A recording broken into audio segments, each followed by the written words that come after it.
World Network. And today we're going to talk about conflation. And conflation is the blending of two ideas or two part pieces or more of information and just sort of bringing them together. And we get to look at how sometimes we do that in our lives, associating things that uh, end up being a disempowering association. So we get to dig into that a little bit today. It'll be pretty cool. Before we start, though, how about if we take a moment to get present? So let's take a deep breath in through your nose and hold it. And imagine clear, crisp oxygen just flooding into your lungs and flowing into your bloodstream and nourishing all your cells and all your organs and revitalizing and reinvigorating you. And as you exhale, exhale any tension or stress in your shoulders, your neck, your back. And let's take another deep breath in through your nose. Hold it, and this time imagine sparkling white light lighting up every molecule of your being and vibrating and electrifying and energizing and connecting you with the world beyond. And as you exhale, exhale any tension, any stress.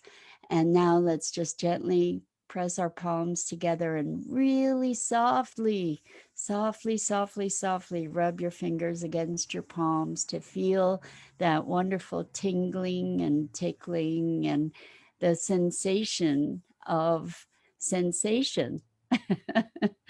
And allow yourselves to become present right here, right now. Welcome, welcome. It's great to have you here. I'm so glad to spend this time with you on this Thursday.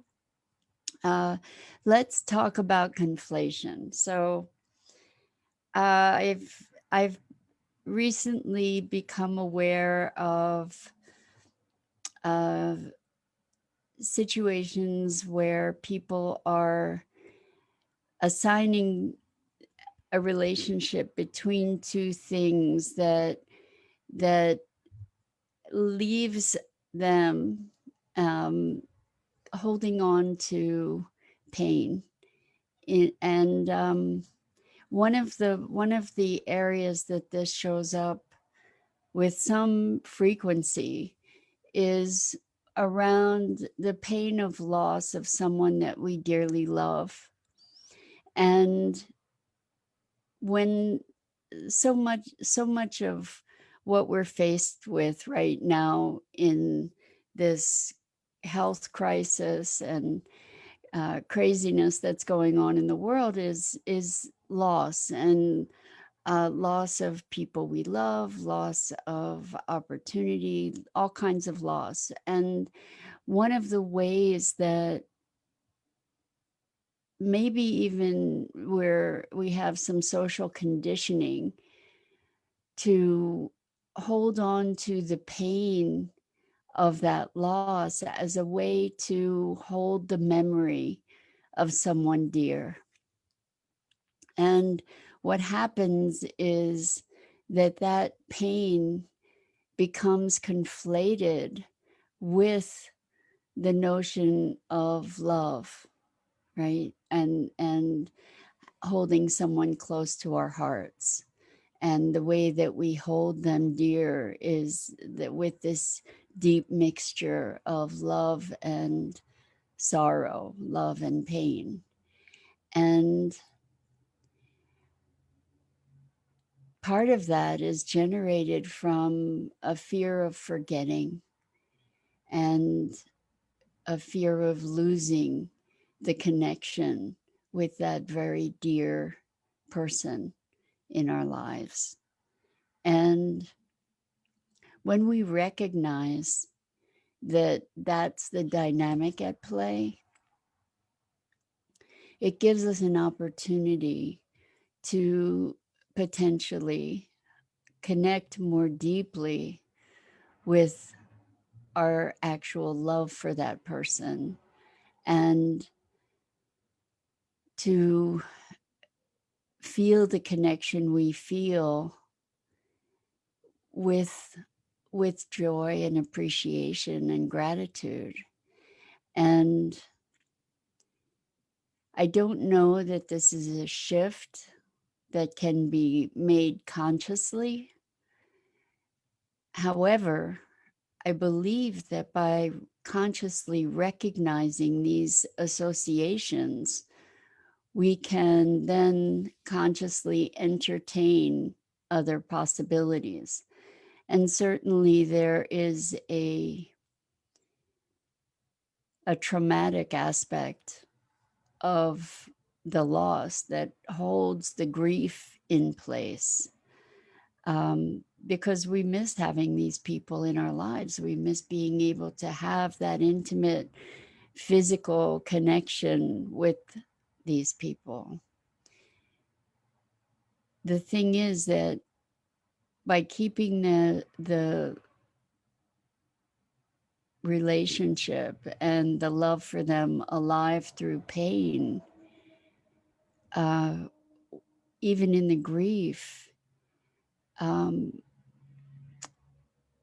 we're kind of locking ourselves into a longer or a more pervasive dynamic that. Hello, Liliane. Welcome, welcome. We're talking about conflating emotions. So, the emotion, for instance, the combination of emotions of love and pain, particularly when we lose someone dear to us. And the way that we tend to keep them alive is by suffering their loss rather than celebrating their presence in us. So the interesting thing is that in suffering their loss, we are aware of their presence in us, and we're also aware of the lack of their presence. And I'm looking at what it would mean to be able to make a movement, an emotional movement from the focus of loss and pain to a focus of reverence and appreciation and celebration for the gift that that person brought to our lives, the gifts that that person brought to our lives and was in our life. So, this is one example of a conflation of emotions that then potentially are going to play out in the rest of our lives. If we have an association of love and pain, what does that mean for the relationships we're going to create? Or we may be so averse to experiencing that pain again that we don't even allow ourselves the opportunity to love because we have that association. And it's not a true association. Like in the objective world, love is love and pain is pain.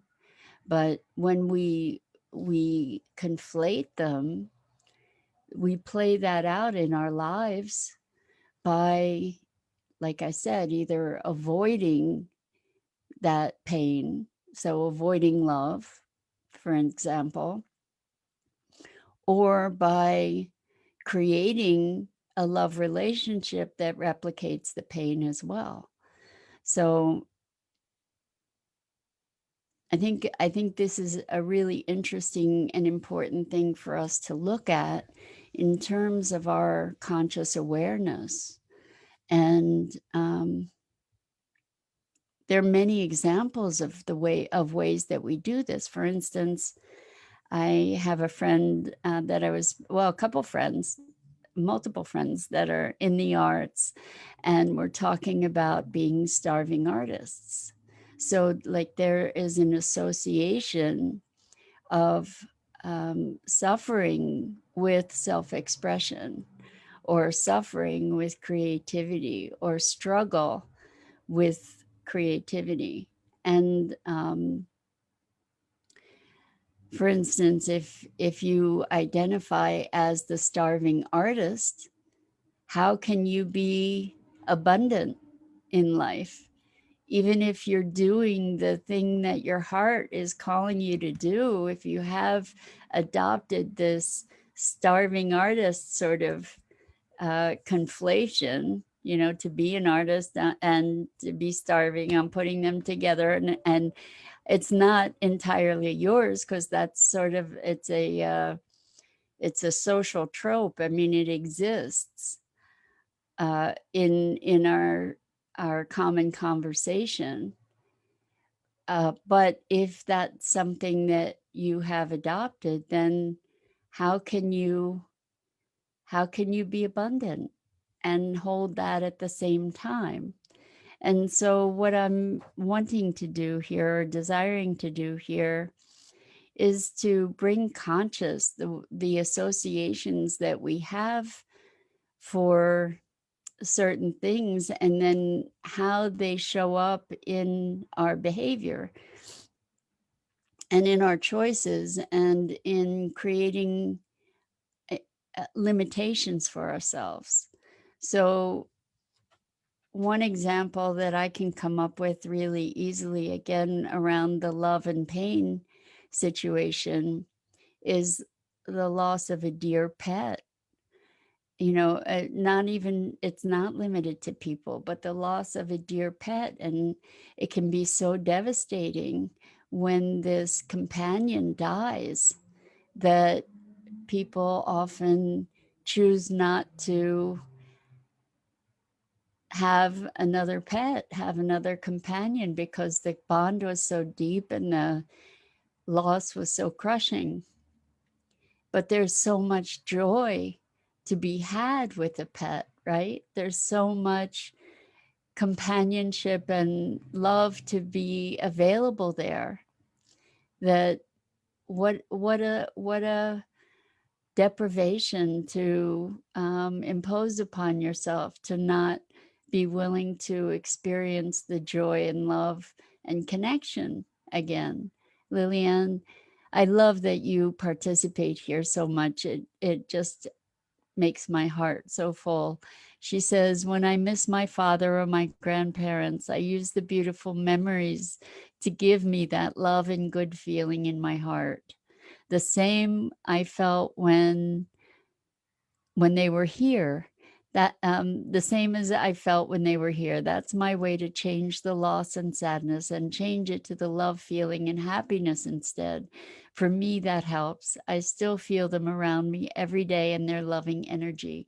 And Liliane, thank you so much for that, because isn't it better? Isn't it more joyful? Isn't it more life affirming and supportive to be allowing yourself to experience the joy and happiness and heartfelt love and connection that we've had with these people or these spirits, these other beings? Isn't it more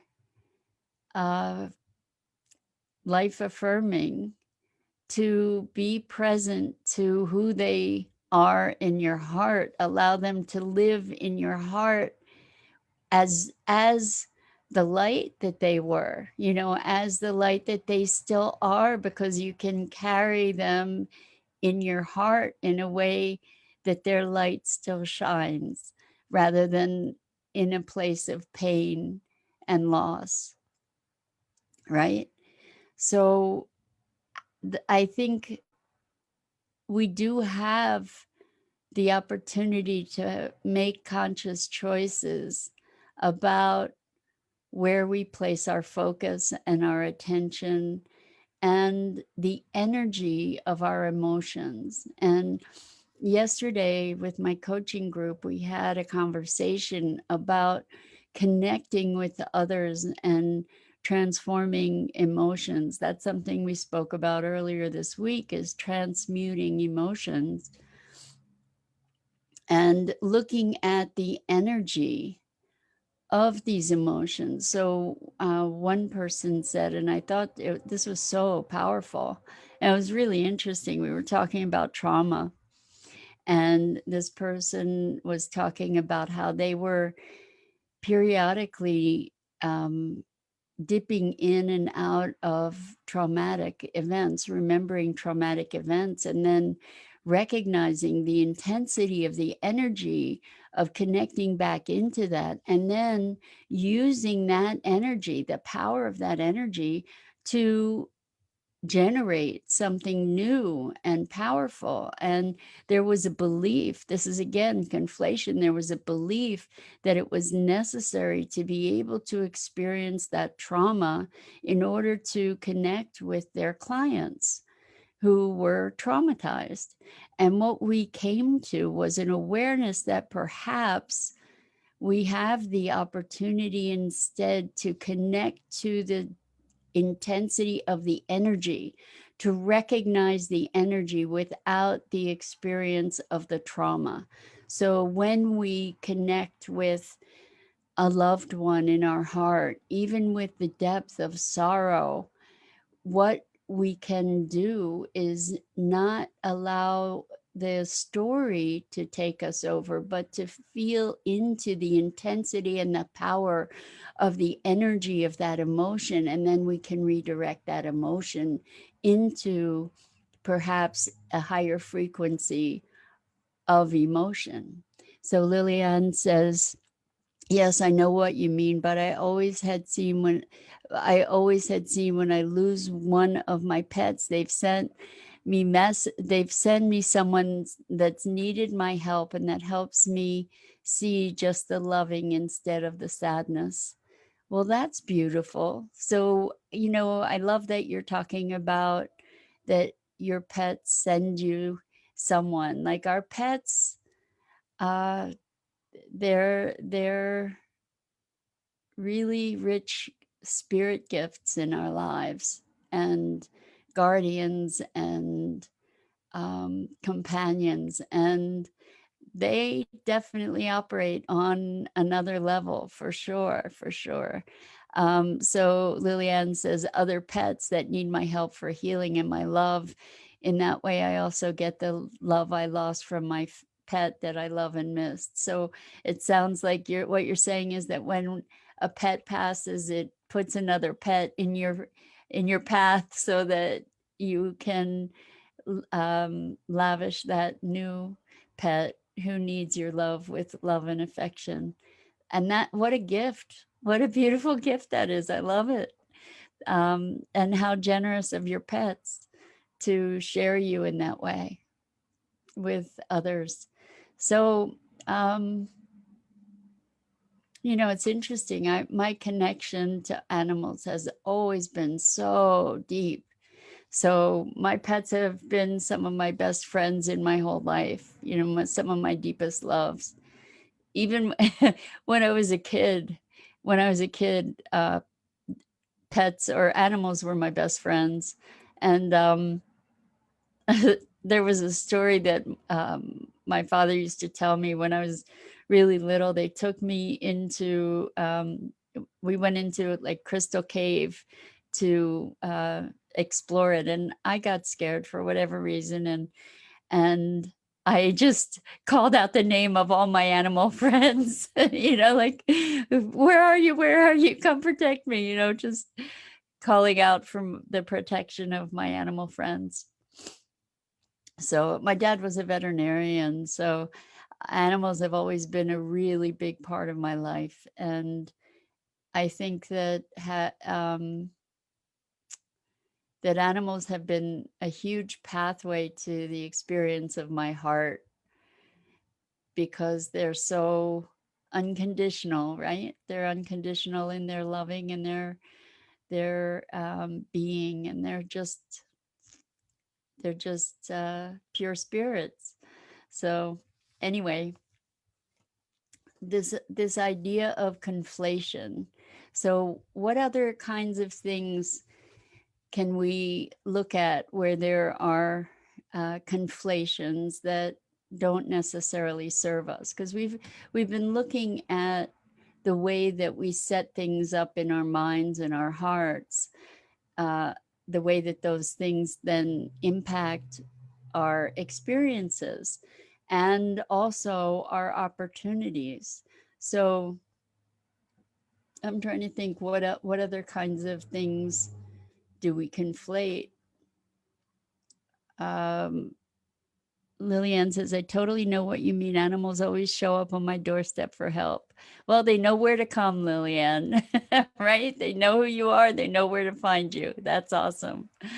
Um, so, other things that we conflate, I'm just thinking about another conversation that we had earlier this week around, good morning, Ross from Paso Robles, California. Welcome, welcome. Good to see you here again.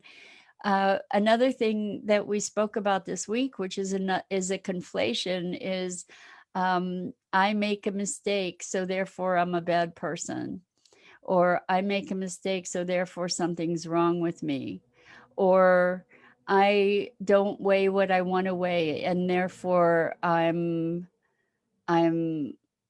lazy, or some wild things that we make these equivalencies and we conflate these ideas and then brutalize ourselves with them. And what this is an invitation to do is to wake up a bit, to recognize these associations that we make and start disentangling them and ourselves from the oppression that we create with these dynamics. So, for instance, I didn't do something that I had planned to do today, and therefore I'm lazy, or um, what other ones could there be? All kinds of ways that we choose to beat ourselves up. Uh, what we can do is, as we recognize these things, challenge that association. So, with this idea of love and pain, what I recognize is that it's not love that is the pain; it's a feeling of loss.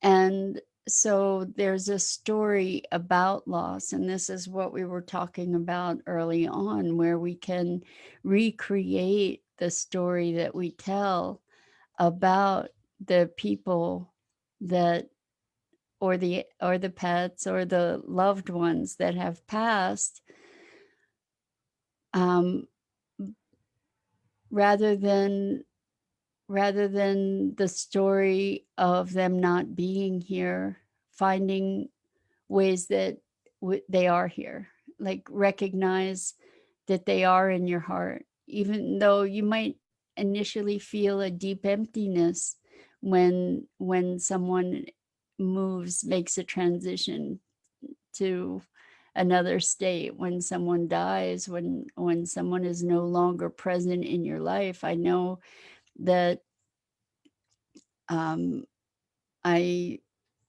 went through deep periods of mourning in my life over loss. And the thing is that loss is loss. Loss isn't love. And so when we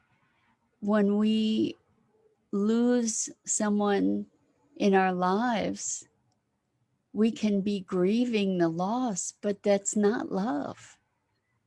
They're different emotions. They're two different things. And if we can presence ourselves, if we can choose to consciously and deliberately presence ourselves to the love, it has a whole different feeling than the loss. There may be some sweetness to the loss, um, but what what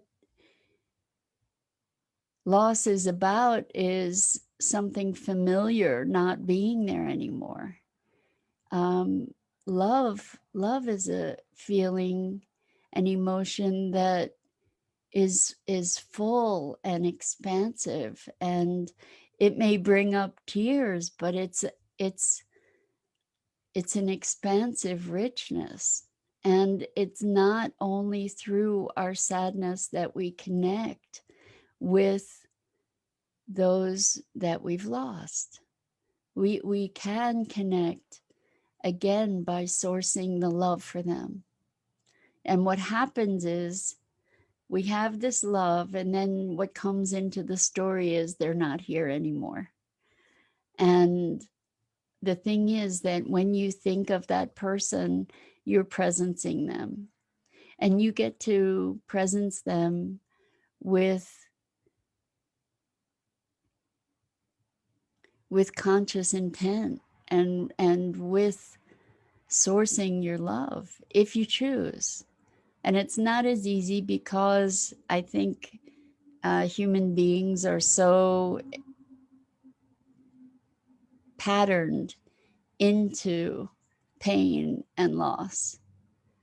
And we do have the opportunity to deliberately and consciously repattern ourselves into the higher frequencies of love and connection.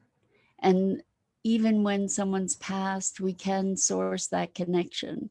We can find their presence. We can enjoy the memories of them.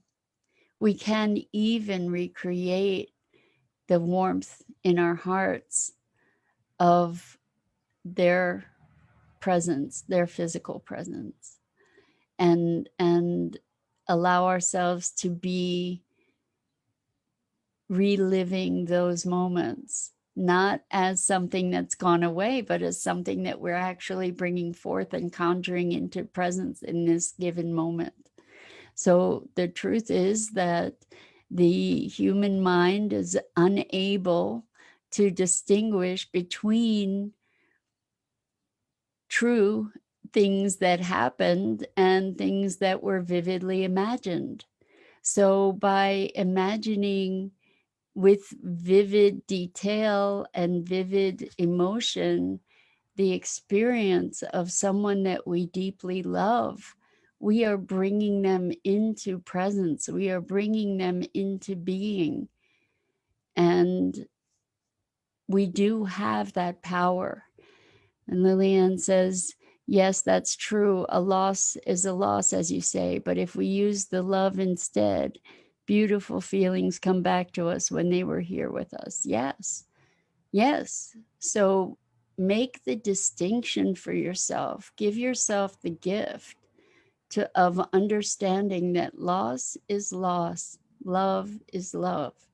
The two are not the same. And we can presence ourselves to the feeling. Now the thing is that we use the loss to connect to that person. And that's where love becomes conflated with pain. So what if we use the love more deliberately and more consciously, and the memories that were beautiful, and cultivate them and attend to them and nurture them so that they grow to displace this deep sense of connection between love and loss. And feeling that love will most likely help to heal that deep sense of loss. And Lillian says, when I changed the loss feeling with love feeling, it was so much easier to manage. Yes, yes. And I know so many people, I've done work with so many people who have had deep loss and felt that the only way that they could stay connected to the person or the pet or the, you know, the situation that they lost was by feeling that pain. But that's not true. It's just not true. You can remember the person and hold them in your heart with the deep love instead of the pain. remember them, revitalize them by experiencing the love for them in your heart. So I invite you to look at the kinds of things that the kinds of emotions or the kinds of ideas that you have conflated, and challenge, is this true? You know, is love and loss, are love and loss synonymous? You know, and I understand that it's because we love that we end up potentially feeling loss, but that loss doesn't stop us from love. And if it's the fear of loss that prohibits us from embarking on love, then that what a deep loss that is, right? Lillian says, it was meant for me to get on here with you today. I'm going through some hard stuff with my sick old mother this week, and it's sad, but I use love instead of fear. Lillian, I'm so sorry to hear about your mom and the difficulty you're going through. I'm glad that this was important and poignant for you. I'm so glad, and I wish you both grace and connection with that love. And Christina, welcome, welcome. I am so glad to have you here too. Christina says, I just lost my mom this year, and you're right. Loss is loss, love is love. Finding a balance. It can be very raw sometimes, and I do allow it, and then send love to myself and to her. That's beautiful, Christina. I'm so sorry for your loss. And and you're right, finding the balance, you know, allow yourself to feel the loss and the sorrow, and know that that is loss and sorrow, and that love is love, and you do have the opportunity to choose to be present to the love that's there. So, and Lillian says it helps her and myself to be in this place of love instead of fear. Beautiful, beautiful. Such a heartfelt conversation today. Lillian says, thank you. It felt good to talk to you here, Mira. Thank you for your love. Yes, thank you. Thank you. This is, you know, it takes courage to step into love. And I honor all of you for that, for